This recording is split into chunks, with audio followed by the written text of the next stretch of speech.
Hello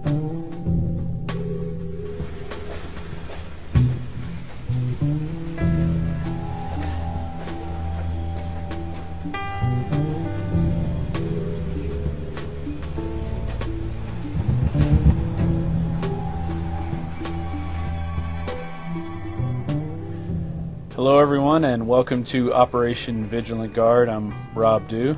Jason Douglas. And we were in Chicago from June 12th to the 17th covering this Operation Vigilant Guard terror exercise. And military exercise, international policing apparatus. yeah, it pretty much went the gamut from, local agencies all the way up to national agencies working together to save us from the terrorists. And so we're going to start off with June 13th. It was a terror drill in Oak Lawn, simulated plane crash, and we're just going to let these guys talk because they pretty much tell the story. And this is about 30 minutes long, so sit back and hope you learn something.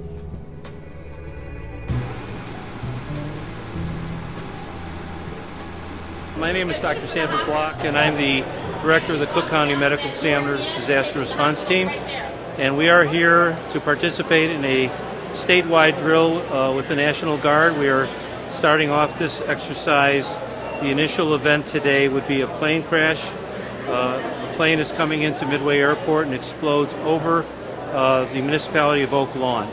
There are 350 fatalities. We've been requested to come out here and assist them in the recovery and the identification of the victims.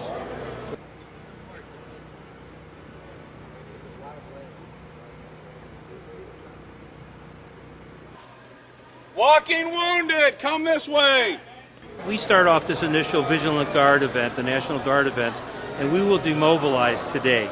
There'll be other events occurring during the next 3 days in different areas of Chicago and Cook County.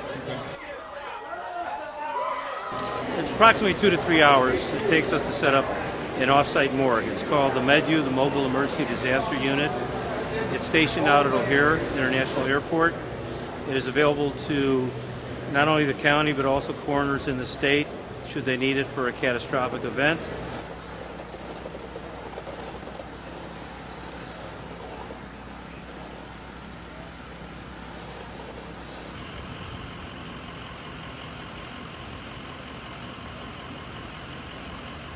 Obviously there'd be some challenges if we really have an incident, but this exercise will help us work through those challenges, work better as a team. Okay, perfect, and so far so good. So far so good. Yeah. He has the 56-member disaster response team that also helps to assemble the unit before we go out in the field for recovery. So there we go. Yeah. So Jason, what were your thoughts while shooting this footage? What were you thinking? Well, we weren't really supposed to be there. Most media checked in, and we were kind of just gonzo journalisting. There was lots of military walking around and being official. It was their first day, so I think they were, kind of not knowing what was going on and Right. putting it together. As we saw later on, there was a little bit of disorganization going on. We finished with that and we went into Chicago, shot some stuff. Jason spotted this great seal in a federal building. I almost wrecked the car. So I jumped out and went and shot it. And I pause it here at the bottom. You can actually see it says Novus Ordo Seclorum. So here comes the next day. We went to Toyota Park, which is a stadium, big soccer stadium, and that's where the National Guard had set up a staging ground. We interviewed a colonel there, and this is what he had to say. Johnny Miller, I'm a colonel in Illinois National Guard. Toyota Park is mainly the location where we receive all of our logistics support for this operation. All the National Guardsmen will come here, and so we know all the players we have involved in the operation, and then they'll move out to subsequent locations from here. Having places like this available in any of the areas, in any part of the state we're at, is critical for us to be successful. It's a good venue for parking. We have plenty of places to stage logistics, stage personnel, stage equipment. We can bring soldiers here to sleep. They can be fed here, showered, and then move on out to conduct operations. Our partner country with the Illinois is Poland, so we'll have Polish military folks here as you're getting ready for the World Cup in 2012 there, and we'll also have people from their agencies that are similar to our civilian agencies where they're learning police activities for some of the operations we're doing are more law enforcement than military in nature. Okay. And whenever an opportunity comes up like that, we let that be known to the Polish military, and they share it with their other Polish government partners. And we heard, of course, from law enforcement, and like we have Illinois Counterterrorism Task Force, and Poland has a version of that, and so they're interested in these type of exercises to better train their personnel. So we just use it as an opportunity to share the shared experiences and make all of our agencies better. There'll be some in uniform and some will be civilians. You know, we have some that are, for example, I think it's listed in here. For the international agency, we've got folks from the Polish consulate here in Chicago, Land Forces, which is the Polish Army. They'll be here. Polish National Fire Service, they're getting some experience here. Ministry of the Interior Administration, and then the Bureau of Counterterrorism Operations, so they're sort of like the FBI. Okay. And then Republic of Latvia is also here, so I think they also have a role in that World Cup that's coming up in Poland.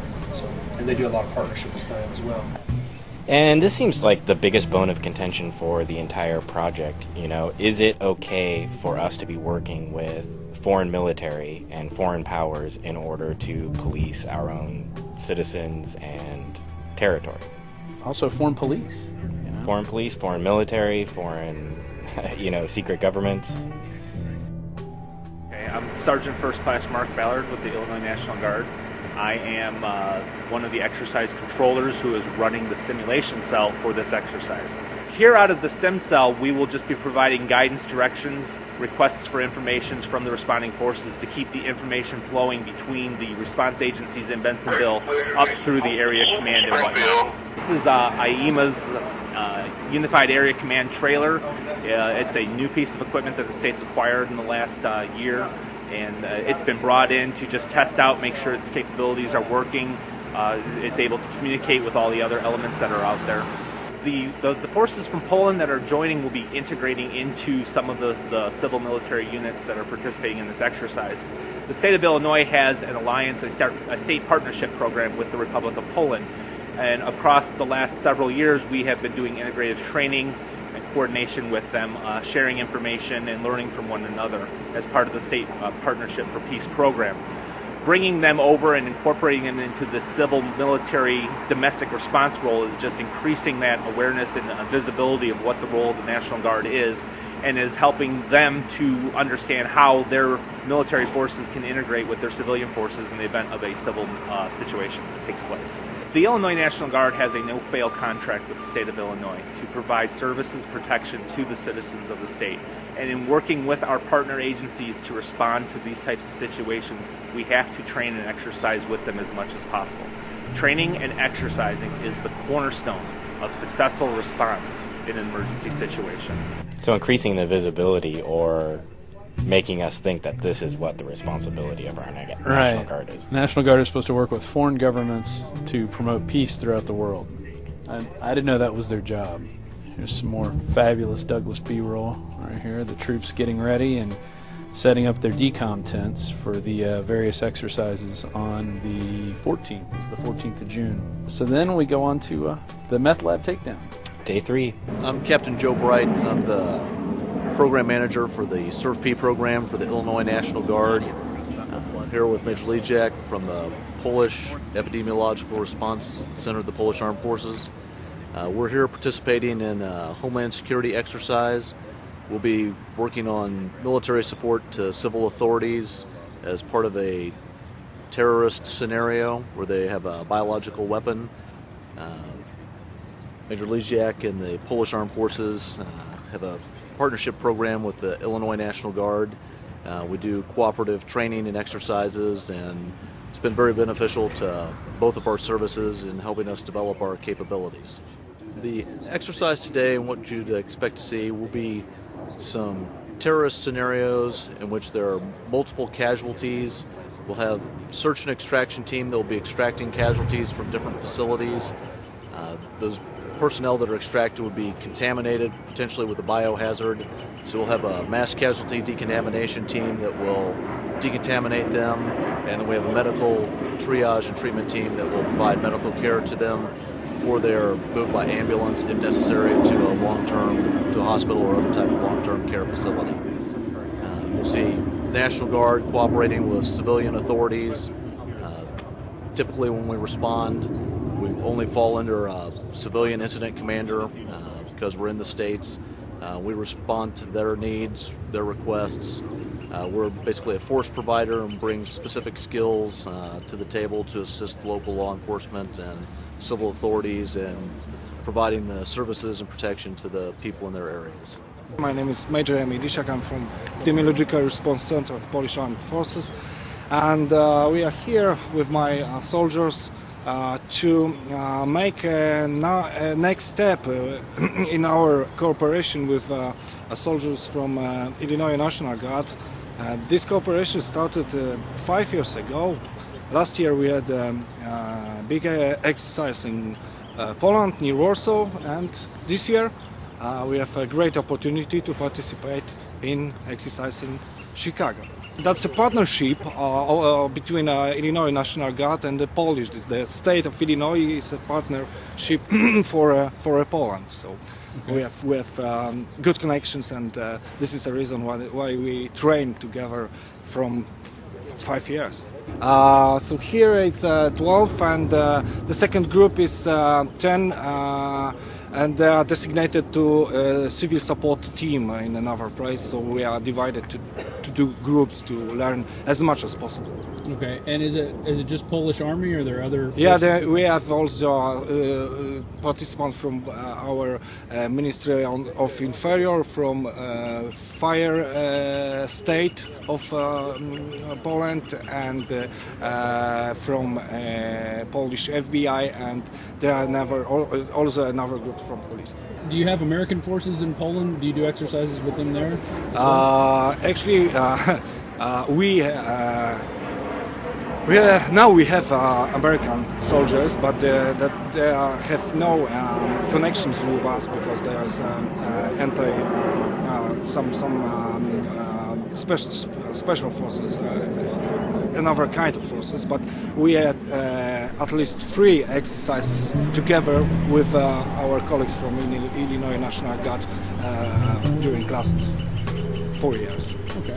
But that was very telling, So we have special forces in Poland training with their troops. And day 4, Bensonville, terror drill involving the Boy Scouts. Today's activities are starting with a notional event that occurred this morning with the Bensonville Police Department and other local law enforcement agencies. National Guard assets are being brought in to provide level A hazmat teams, decontamination, surveillance, presumptuous identification of suspicious material to determine if this is part of the overall anthrax scare that is taking place or not.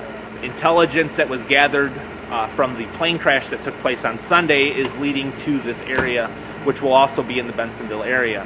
They will come to a distribution facility. There will be a hostage situation. They will determine that this was a staging area for distribution of an anthrax product. Boy Scouts of America are providing some volunteers that will be serving as victims and of the chemical events and the contamination, to provide people that can actually go through the medical triage, the decontamination apparatus, and those types of events. So they're basically the role players for the exercise.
pretty big exercise. Probably 60 Boy Scouts down there with their scoutmasters and whoever else wanted to come along.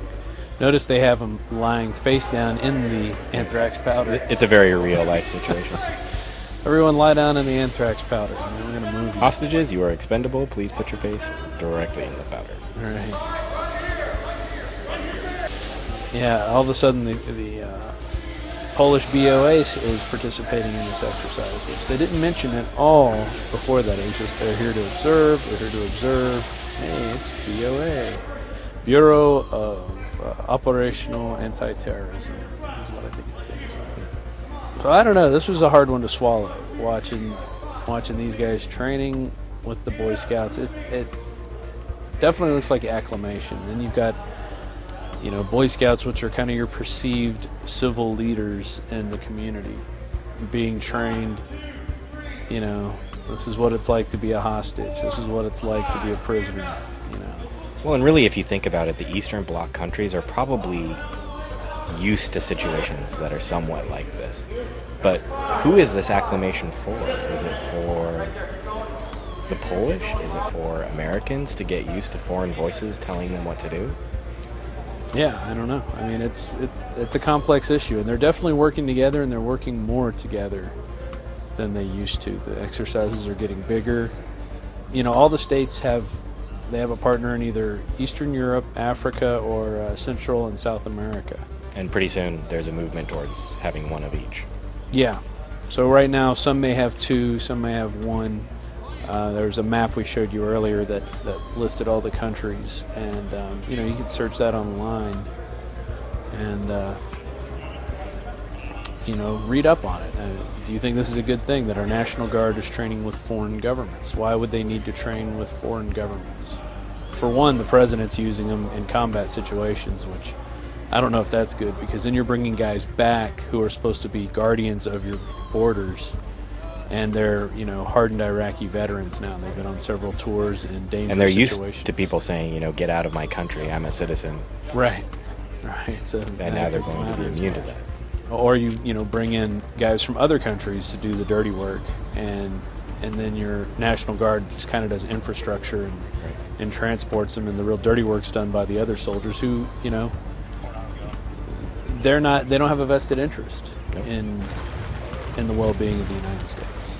Well, the only thing we have at this point is the idea that our National Guard, who is just filled with great people. It was like my brother or sister was there with them. No, they were all very nice. But you're getting to this point where we have to believe that if given contradictory orders to incarcerate U.S. citizens, to take away their guns, to imprison and kill them, that at some point they will stand up and say no, that goes beyond what I signed up to do. You would hope that when it comes to that point that they'll actually be oath keepers and say no, that's not part of the oath, is to take Americans' guns and put them into concentration camps. And I think there's going to be a big test coming up in the Gulf with what happens. We got some intel in that they're going to be shipping soldiers there soon. But it hasn't been confirmed. That was just a soldier in Iraq telling someone here stateside that they got orders to deploy into Louisiana. So we'll see what happens. So here they are lining up, getting ready to go through the decontamination process, which that's what 95% of the National Guard was there, to set up decom units and to wash people down and provide that infrastructure, search and rescue. And then there were some military police that were there guarding Toyota Park. They were guarding the stations where they were doing this exercise. And so there's some more shots of beautiful Chicago. It is a lovely city. This was the one moment where, up until now we had been given the red carpet to pretty much go anywhere and film anything that we wanted to. This one was like your normal, media-controlled situation. My name is Jose Santiago, Executive Director of the Office of Emergency Management and Communications Chicago. Today we're having a disaster drill taking place here. What we have actually happening is that we have a subway train that has derailed. and we've had people injured inside the train. So we have a response of police and fire. Due to the fact that certain things that are going on in the world right now, we're going to make sure that that was a natural accident. We'll have the police teams go in there, sweep the area, but we do have simulated injuries and contaminants taking place on some of the individuals. This is a full-blown DHS drill that Chicago is working out with the National Guard, police, fire, and other agencies. How many government agencies are taking place? So on this total exercise, which has been going on for about a year, we're looking at about 50 agencies. Okay. Earlier today, we were at an exercise. Some Polish military were involved in the exercise. Is that going to be the same with this exercise? Right now, with the Polish folks that were involved in this particular exercise, they were there as observers. They were visiting the country, and they are one of our sister cities that we go ahead and we train with all the time. So they came in and they were observing and watching how we handle our stuff, and then sharing information back and forth of what happens in Europe as opposed to what happens in America. Okay. But are they going to be involved in this particular exercise today, or no? Observing? No, just observing. And he seems very adamant about it. I mean, you asked the question twice just to clarify there would be, no participation. So obviously, this is one of those things where you think about this large organization like FEMA or these even larger organizations working together, and there's so much misinformation. There's so many things that aren't being relayed to each, side of the organization that's going on. Right. How are they going to have your best interests in mind?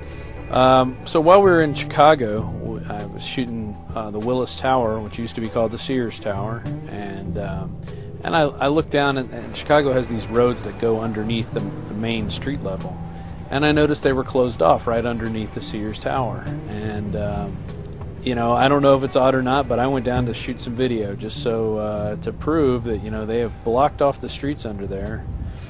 Looks like they're doing some work, but there was nothing going on that day. And then all of a sudden, out of nowhere, security guard appears in a suit. A well-dressed security guard.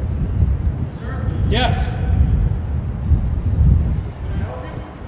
I'm just walking around shooting stuff in the city. What's going on? I can't allow you to film our entrance right here. Oh, okay. Are you with somebody?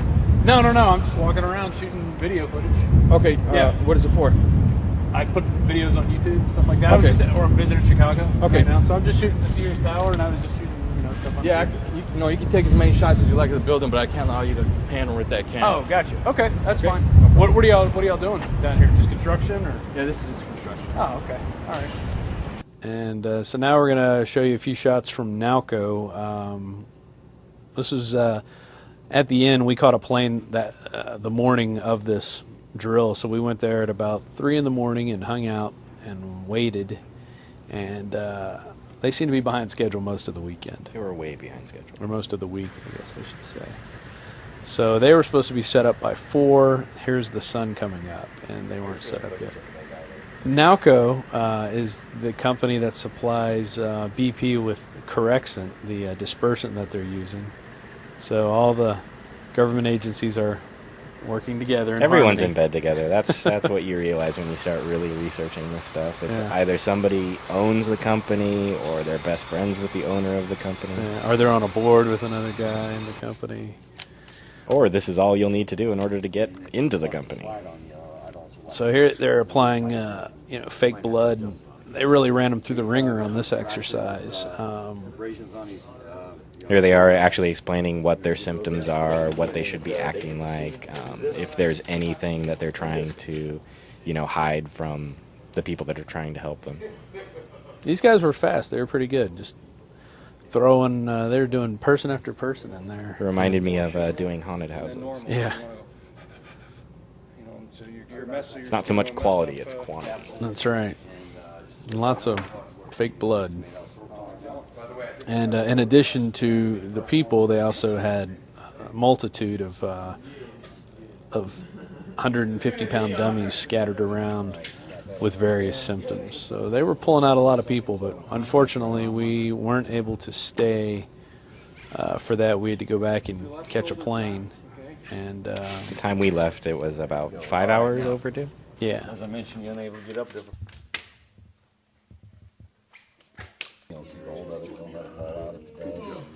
put it back on, but either way, you still got a hole in your chest, and we're going to see that, okay?